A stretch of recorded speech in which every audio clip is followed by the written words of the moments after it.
Ladies and gentlemen, friends, neighborhoods, colleagues, all. My name is Virgil Wood, and we're coming to you this morning from the Martin Luther King Jubilee Summit.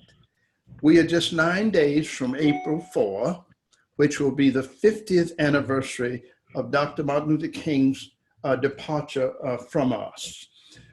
One of the things he said to us before he left was, we must figure out where do we go from here. Our session this morning is looking at what we might think of as a learning community. Learning communities enable us to learn, earn, own, and then celebrate life. And today we have two very exciting presenters. First presenter, Dr. Margaret Ford Fisher, who's president of the Houston Community College Online, as well as the Houston Community College of the Northeast here in Houston. And we are so fortunate that she's with us. And at this time, I'm delighted to present Dr. Margaret Ford Fisher, who will speak to us at this time. Welcome, Dr. Fisher. Dr. Wood, thank you so very much. I am delighted to join the conversation. And I thank all of those who have helped to make this session possible. I continue to marvel at your brilliance, Dr. Wood. You are indeed a scholar, and as the website says about you, a civil rights giant still on the battlefield. So we appreciate you very much for that. Thank you, sir. You are so welcome. It is so well deserved. And the community appreciates you and respects you for all of the great work that you're doing. As we look at the learning communities and in celebration of the great work of the Reverend Dr. Martin Luther King Jr., I would like to say that as we look at the educational landscape, that we know that it is changing. There is a seismic shift that is occurring in education. And this shift is expanding the educational training modalities from the current traditional face-to-face and blended learning spaces into the fully online digital space. And that is something that I think it's really critically important for us to be cognizant of as we plan any strategies for the community. So what will this mean for the beloved community in planning? What kinds of strategies would need to be developed? So what I'm going to do is take 30 minutes and just talk about and talk through some of these items that I would like to focus on, and then to end with some recommendations, because we know that there are different teaching styles and learning styles. We have experienced that throughout the educational journeys that we have been on, where each of the instructors that we've had perhaps have had a different teaching style. And of course, we have a different learning style as well as individuals. And we know that all of those must be taken into account as we prepare students to learn. So now we know that students, family members, traditional classrooms as we know them today and as we knew them previously, they're going to change. They are changing. Technology is creating that big shift in the changes in the way that we teach and in the way students learn. We know that there are available devices now through technology, such as the iPad, the iPhone, the computers. All of those devices are being used to enhance not only the access to other individuals, but in the way we teach and in the way we learn. So we are really a global society now. And as we think about the beloved community, how will the technology that is going to become even more prevalent allow us to connect with persons not only throughout the United States, but in various parts of the world as well in order to enrich all that we do, and particularly student learning. So as we think about education 20 years from now, we know that it's going to be quite different from today. So during this conversation, I would like for us to imagine the future of education and the future of this technology on the community. Perhaps as you think about the community where you grew up, everyone knew everyone else, neighbors were very friendly. We were able to interact easily. There were great socialization skills that were developed. There were great negotiation skills that were developed. We got to know other individuals and their values and so forth. What will that mean for the future community as we integrate more and more technology?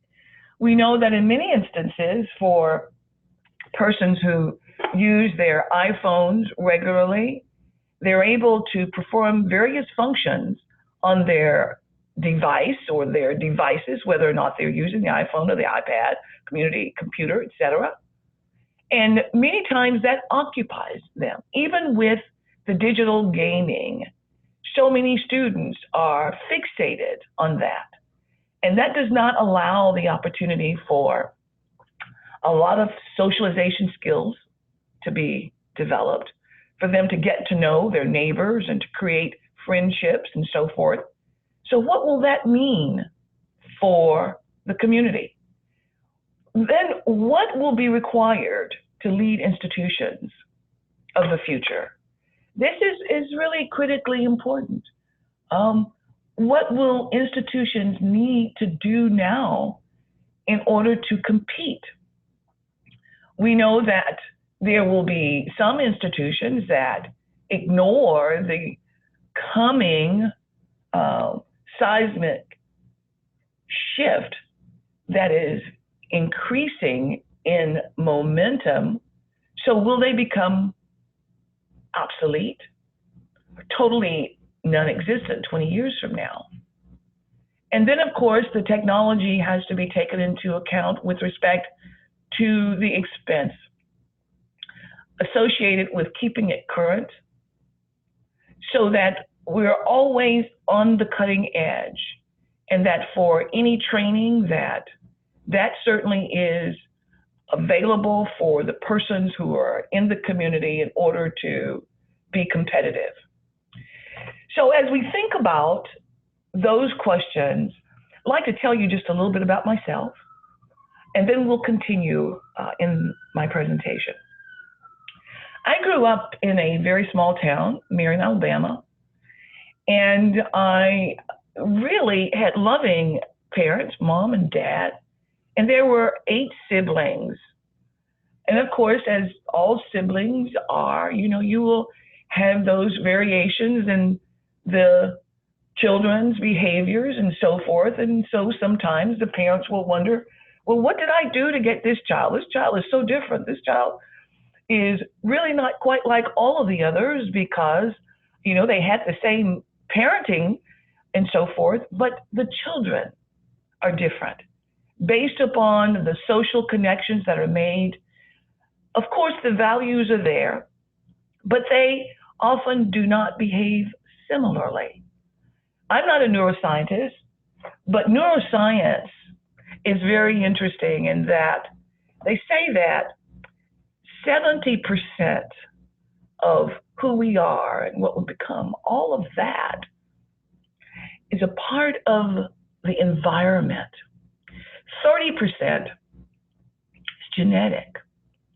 So if 30% is genetic and we have the opportunity to influence the 70%, then obviously the beloved community can play a significant role in shaping the attitudes, the values, the beliefs and behaviors of members of the community, irrespective of the genetics. And so in my hometown with my family members, we had a very healthy family. And with my siblings, I learned the negotiating skills. I learned the teamwork. I learned responsibility because my parents were very much influential in ensuring that we had chores that we had to perform, and there was accountability associated with that as well. And so from my upbringing in my family, went on to the public schools, and I was able to use the same social skills, teamwork skills, negotiating skills that I learned at home. And so in the public schools, I created friendships and was able to perform well academically because I knew how to make those connections. Having grown up in a family where I had to learn how to depend upon the resources of others and the support of others, I was able to get that support in school. And the same was with college and university life. My question is, with more and more young people becoming isolated in their own world, encapsulated, where will they learn these skills? And as we look more and more at the technology that is being used, how can that technology then integrate those skills into that interactive component that students would then gravitate toward in order to learn those skills?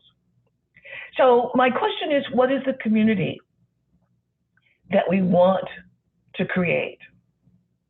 I was a faculty member at Wichita State University for 9 years, and I was serving on the curriculum committee at the time when at one of the meetings, it was very intriguing to me because the Dean of Liberal Arts and Sciences, the division that I was in, convened a meeting.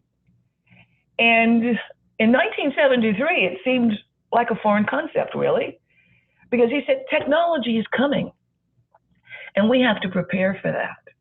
And he made reference to the BBC, and he indicated how that wave was going to move into the United States, and that more and more blended instruction and perhaps even total online instruction would become apparent.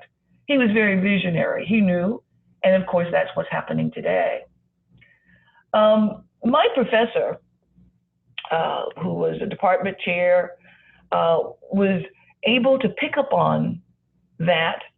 He taught, he was a department chair. I had studied in that area before becoming a professor in the division. And he was carrying the same message, my former professor, and then my department chair. So for me, my progression has been really quite instructive. From child in Marion, Alabama, on to Tuskegee University, where I studied, and then to Wichita State University, where I completed my baccalaureate and master's degrees. And then, of course, to University of Houston, where I completed my doctorate.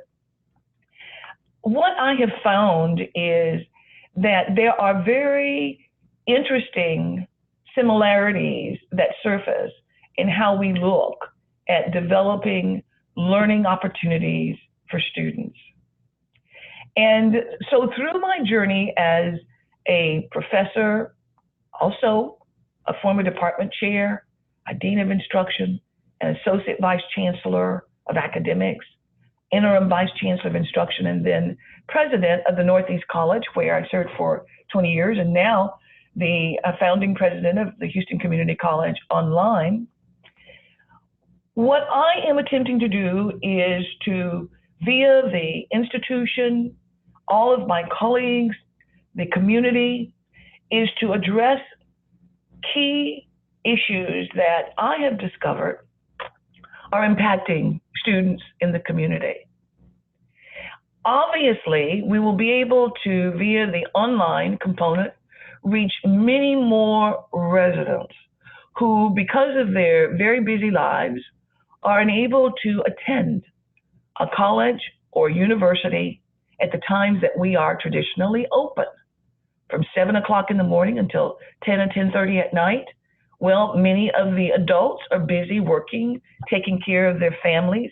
They have other issues. So this is a concern as well for the beloved community that is obviously an item to be considered and to be addressed in the overall plan. But what I found was that one of the key issues that impacts students, irrespective of where they are, is poverty. Poverty is a major issue that causes various disruptive behaviors, various issues. Obviously, as we look at poverty, there's poverty economically, but there's also a poverty in the mindset. And that's what we want to make sure that we can address. Both, yes, the economic component, and we can do that quickly. We can address that quickly via the education that is provided for young people to get a certificate or degree to quickly go to work. And so we look at some of those short-term certificates to help individuals to get a job.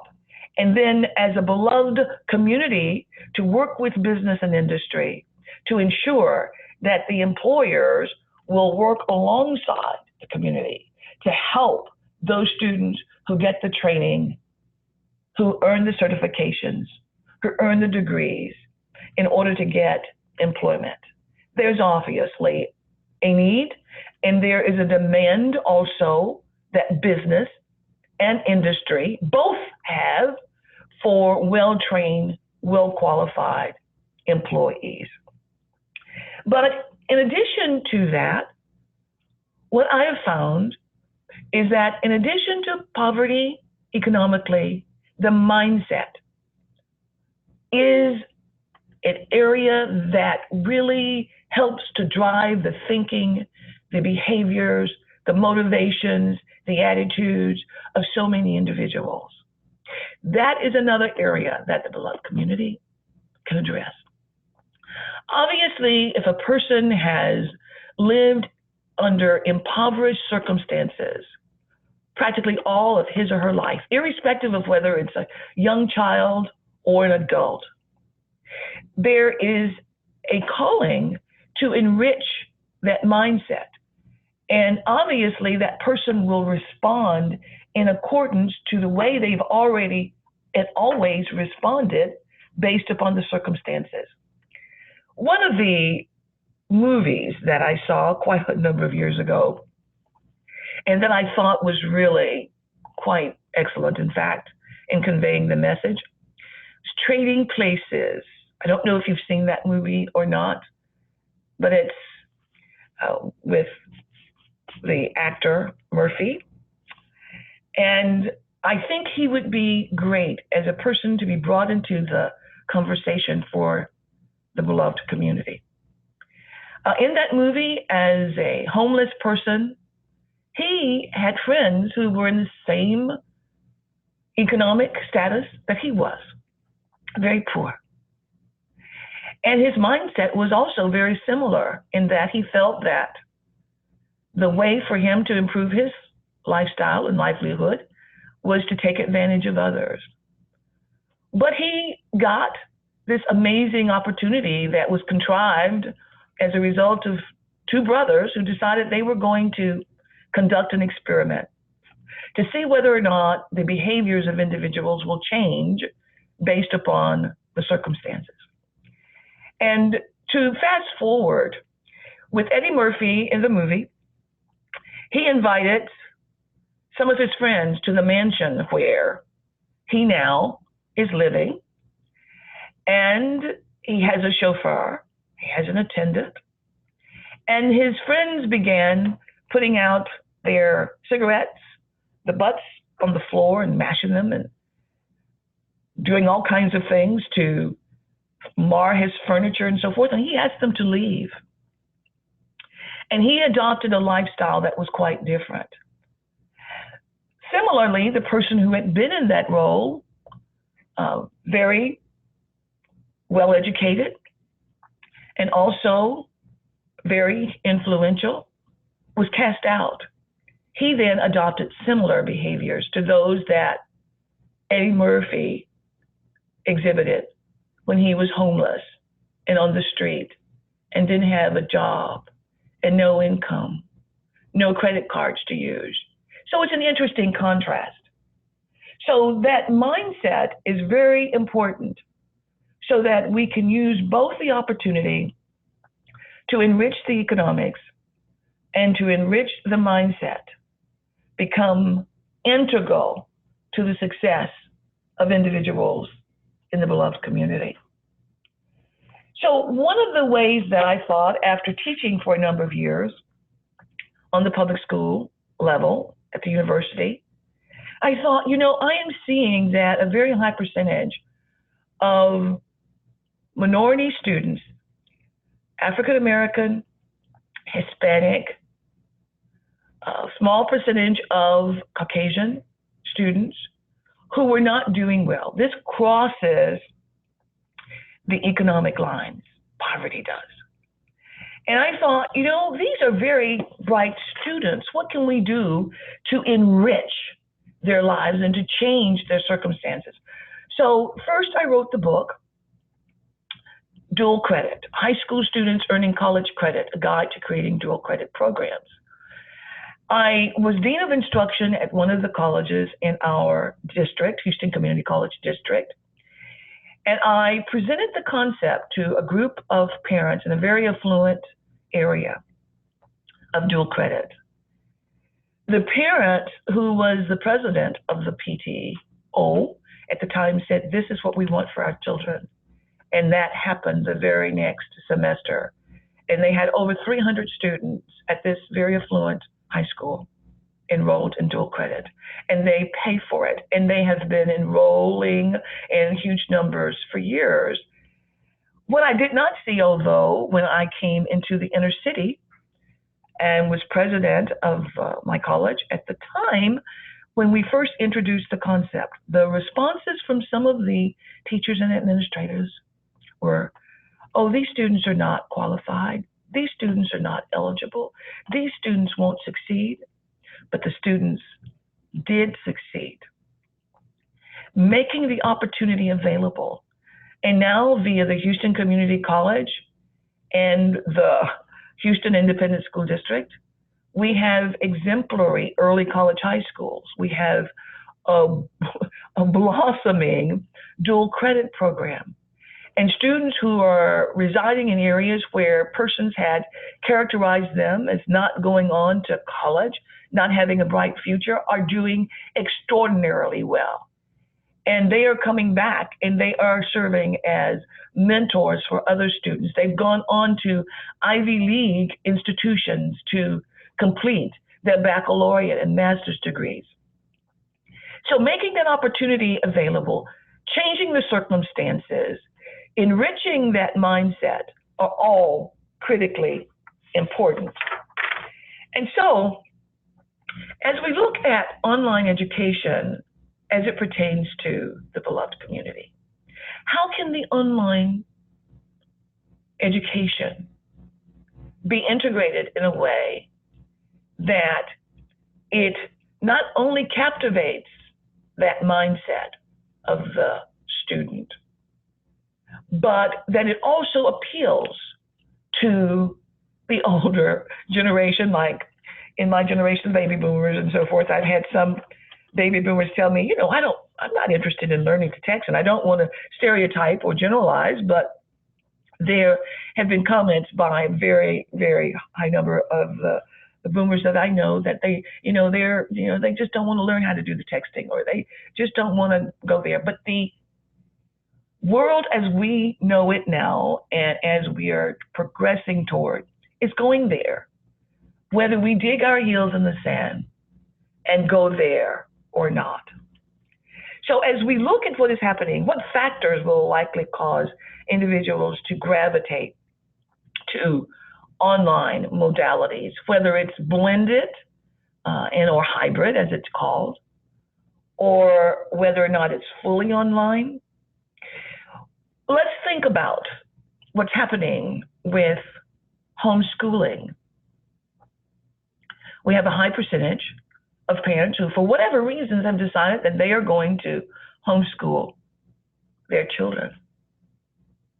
What about the busy adults or the young people who have gotten jobs and they just cannot attend a college campus at the time that the campus doors are open? So there are concerns over scheduling. What about the parents who have experienced such horrific crimes at the public schools with active shooters and their desire to protect their students, their children? What options are available for them? And then as we think about the future, 20 years from now, of education and of the community, what can we imagine? What will it look like? And what role do we have to play in creating what it will look like in the future and how we become a part of it? So how do schools and leaders of schools prepare for the future of what is rapidly approaching in integrating more and more technology in classrooms and in fully online education? I was reading an article about artificial intelligence, where artificial intelligence will make one-to-one tutoring possible. Now, the U.S. Navy has introduced this artificially intelligent-based tutoring system. It's called Dominance, into a school in Pensacola. It would be well worth taking a trip to Pensacola, Florida, to see what that tutoring entails. But according to the article, it works in a similar way to human tutoring by measuring students' progress. So that's really intriguing. So in that instance, students can then assume more responsibility in their learning. They can assume more responsibility in the classroom. These are very vital. These are vital initiatives that are pointing the way to the future for us. And we must be cognizant of the direction that we're heading. So as we think about the high school students earning college credit, a guide to creating dual credit programs, I did the research in the early 90s, and my book was published by Sage Publication in 1997. And what I did at the time was just to take my book and disseminate it to all of the institutions that I could afford to send it to in the country. I sent it to the community colleges primarily because I saw the community colleges as being the real conduit that would help public schools to make that connection for students. And so I did that free of charge. At the time that I was doing the research, people were asking, well, what is dual credit and what does that mean? And I was having to explain it. And then I wrote a few articles about it. And then my book was published. And then people got copies of my book. And then it caught on. And so now dual credit is a phenomenon. It's a household word, as it were. But as I continued, I was concerned about some students and some faculty members at some levels not wanting to embrace dual credit for students. And that is what led me to write the book, Learning for Ownership. And learning for ownership is really critically important because this is where that ownership of a student's learning has to be with that student also. It's the ownership of self. It's the ownership of the student's future. It's the ownership of where that student wants to go and wants to be in life. And it's all about the choices that the students will make that will help guide them to their future dream that they aspire to achieve. I was and I know that the time now is winding down for my presentation, but I'd like to just mention one additional point. I was at a conference, and the question was asked of me by a parent and an educator after I'd given my talk. He said, well, how is it that you can change the mindset? And he made reference to his son, and he said, I've done everything that I possibly can do. How can I change the mindset? And I made reference to how that mindset can be changed. And I'd like to just briefly mention that maybe it's not so easy, but then it's easier than we think. What I have discovered is that a lot of students don't really know what their strengths are. The students, when they're asked, well, who are you? And where do you want to go in life? And what do you want to major in? What do you want to become? Well, I don't know. That's a good idea. This is not just with young children.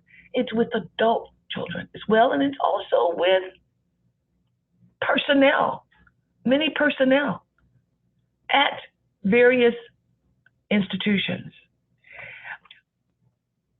I discovered Gallup Strengths Finder, which is being used at a number of institutions, and I recommend it. That has been used with students in order to change their mindset, because they then are able to use language to define who they are. Some of them might say, okay, well, I know that I'm futuristic, I'm individualization, I'm responsibility, I'm strategic, I'm achiever. Those are my strengths. And in those categories of strengths, and there are 34, Gallup puts those strengths and domains. For executing, there are strengths. Influencing, relationship building, strategic thinking. I've noticed a significant change in students' attitudes once they're able to get a grasp of what their strengths are, what they are good at, the people who have strengths that are different from theirs, how they gravitate immediately to those individuals who have strengths that are similar to theirs, and how they can then utilize those strengths and leverage them in a way that they can then connect with people who are different in strengths from them in order to achieve greater success. So my recommendation is that we look at how we build the mindset of students, number one. Number two, that we look at the strategies that we want to implement to move forward in implementing the beloved community in this digital age. And then number three, how do we imagine the future as we provide the continuation not only of the face-to-face for the beloved community, but also the hybrid, and then in the completely online, because we don't want any of the students, their parents, or anyone within the community to lose out on an opportunity to advance their lives, their livelihood, and the circumstances that they find themselves in.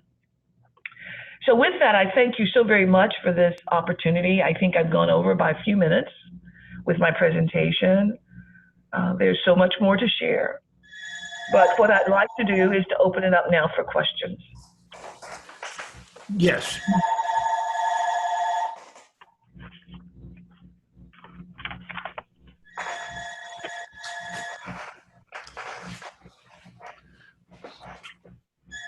Do we have any questions, comments?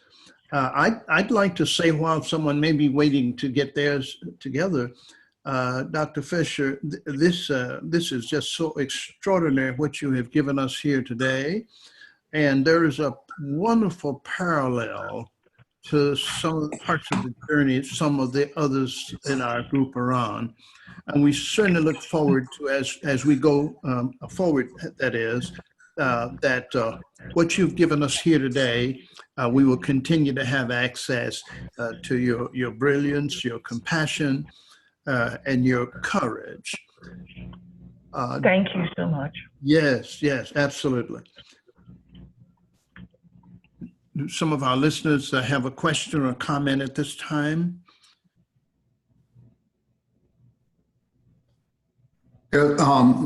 This is Owen Cardwell. Really enjoyed the presentation, and one of the things that came to my mind as I was listening, and we were aware of how technology has expanded opportunities, but also how certain platforms are being developed from there. How do you think MOOCs like Coursera and edX can be integrated into the educational process for the beloved community?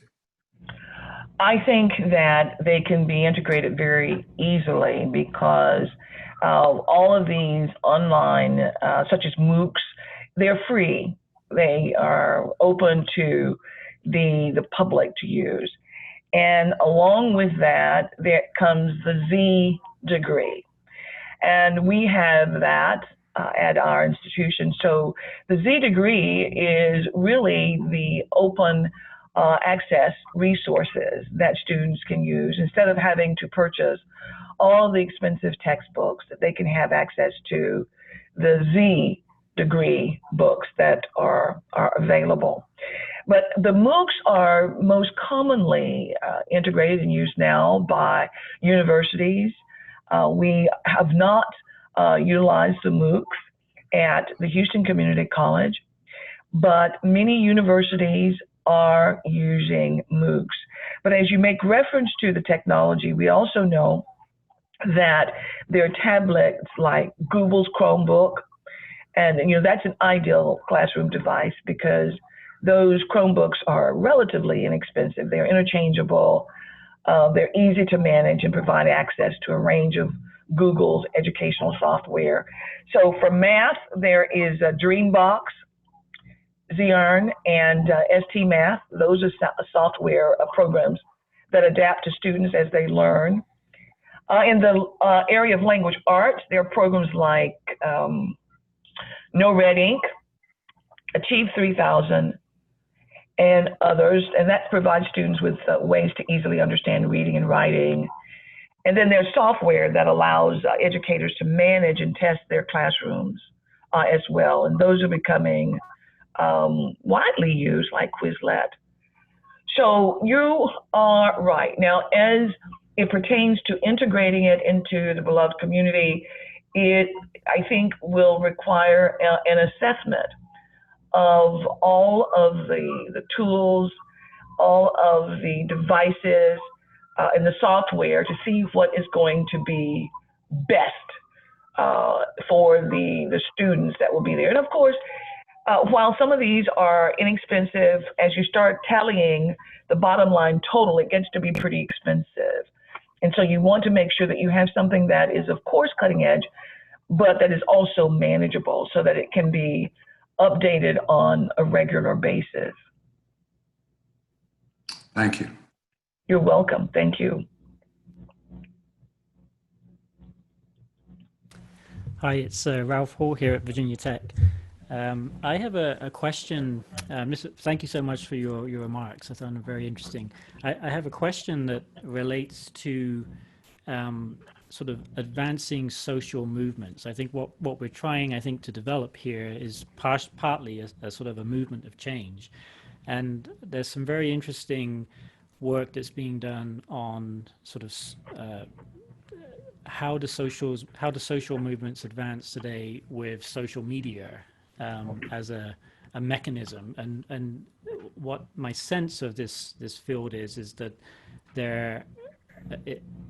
organizations and groups can come together very quickly, but what they lack and what was present in the civil rights movement was this deep sort of foundational tactical capability where people knew one another, and when a curveball was thrown, there was an ability to adapt and change because of that deep network. So I guess the question I have is, given your experience of sort of the online world, do you have any insight, or how do we, I guess the question is, how do we build a deep foundational base where there is a capability to work together and move forward without just having like a flash gathering which dissipates very quickly? So that, I think that's, does that make sense as a question? Oh, it certainly does, and I think it's an excellent question. I think one of the ways to easily achieve that goal is through shared values. Once individuals recognize that they have a stake in the outcome and their values are similar or enough so that they can then form that collaboratively, that collaborative. For example, my thought is, as an example, I believe that every child can learn. And so for those who, as an example, would share that value, it crosses demographics. And so those persons who would embrace that value and that foundational principle would then work together in order to ensure that there are strategies developed, that there are contacts made with the appropriate officials, that there are connections made with business and industry to show the benefit of every child being able to learn and succeed, and that reciprocal benefit that they will have from that. And so I think, given the it's almost a semi-isolation in a way that we experience now with technology, that social media would help to make that connection. But I think the values and the beliefs would have to first be stated. And once those values and beliefs are clear, people will gravitate to those. And then the strategies can be laid out from that point. That's very interesting. Thank you. You're welcome. Thank you. Dr. Ford Fisher, I have a question that goes to the issue of the extent to which social media has been used in a somewhat reactionary, resisting fashion, rather than responding and rebuilding. And it may be that the preponderance of what's going in right now, it's almost like garbage in, garbage out. And it seems to me that what we have here with what you're giving us now, it's a possibility for virtue going viral. Right. I wonder how that sits with you, just as an idea. Spirituality unbounded, for example. Yes, yes. I think, that is, I think it's wonderful. However, I think that, and as I reflected on some of my thoughts yesterday and the day before, my question was, well, how will this impact the workforce? Mm-hmm. With all of the smart technology, with all of the devices, how will this affect the workforce? How will it impact those individuals who are currently earning minimum wage? How will it impact the beloved community, as it were, where the educational attainment levels may not be as high, and the sophistication with technology not as advanced, in order to compete for new jobs that might be required as a result of the coming changes. So, and I may have drifted away from your question, but I think— No, it's on the money for me. Oh, thank you so much, Dr. Wood. So I think that with the beloved community, it will be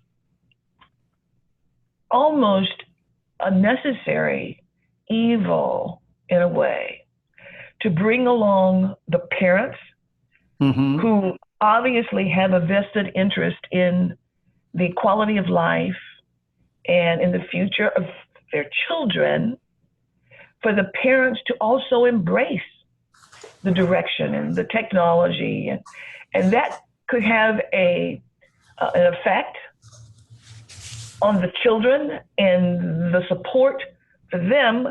And then the technology can be used as a tool to share the revolution that is underway, and that the beloved community is leading the revolution in preparing residents of diverse communities for the technology of the future.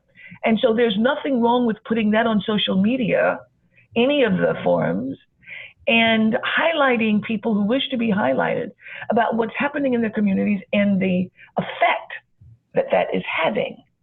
It's almost like a cascading effect that it's now having on the children and on their success rates in school and so forth. Because if the parents are left out of the equation, that's a critical link. And going back to that initial comment that I made about poverty, the advancing technology without the adequate preparedness of the residents of the community to participate is going to deepen the pockets of poverty.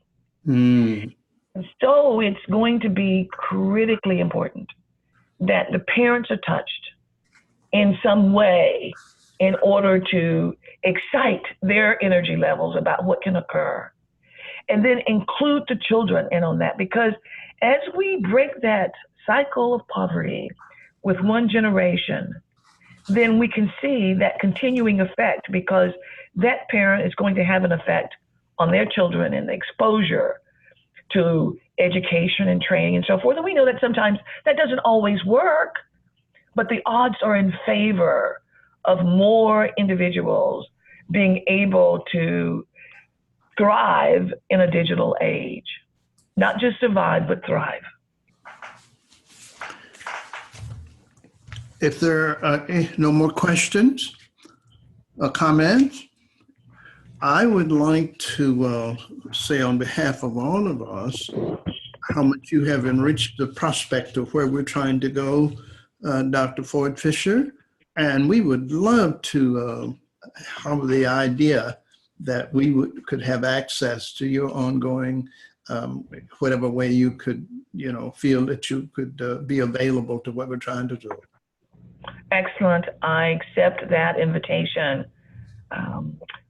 And I'm just humbled by the opportunity to present today. And I'm truly grateful, Dr. Wood. Continued success on all of the great work that you and the beloved community continue to do. And I'm at your beck and call. So whatever I can do to participate and contribute, I'm eager to do that. I thank you so much. And again, from Marion, Alabama, by way of heaven, your own people, but Coretta Scott King also, who you grew up with. This is just wonderful. The ancestors who have shown us so much of the way that we must yet go. And Yes. They, I'm sure, join with us, that great cloud of witnesses of those who have shown the way for years and years. If we're wise enough, we will follow. And thank you. Absolutely. You're welcome. Thank you. God bless. God bless you too. Thank you. Bye-bye. Bye-bye. Bye-bye.